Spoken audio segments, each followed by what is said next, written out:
I started at a paint store. I worked at the paint store at first, and I was going to college at the time, and I got offered a job through one of the painting contractors there. They would come into the paint store to purchase paint, and worked on the weekends, and that was kind of got me started there. I liked the job and got started, and I liked the idea of the freedom of being your own boss. The process of painting a house would be you want to probably start off with, like, say, maybe the trim, and start sanding windows, scraping and sanding the loose paint on the windows, and all the woodwork need to fill in with wood patch or filler. And even prior to that, you might even want to do a pressure wash if it needs it.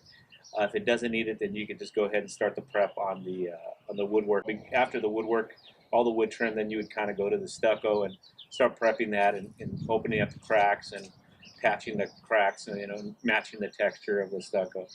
All bare wood or wood patches have to get primer.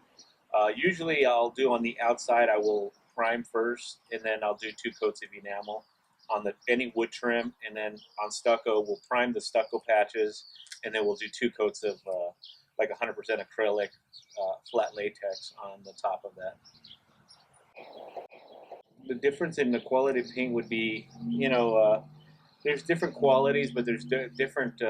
Every company kind of has their own grade of what's the best. Probably elastomeric. If you have a lot of issues with, a lot of cracks and you have a rough texture, it's probably best to go with elastomeric.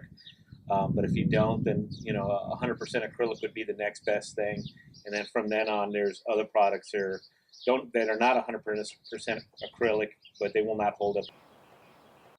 The best way to go on a textured surface. On a smooth surface, a smooth stucco, you don't want to do it.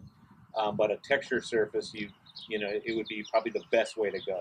It's a little more pricey because basically it doesn't go the same amount of square footage per gallon. It probably goes about half, if that, anywhere from like 150, 200 square feet per gallon compared to 300 to 400 square feet for, say, 100% acrylic. So you're using quite a bit of more material, so it is a little more costly.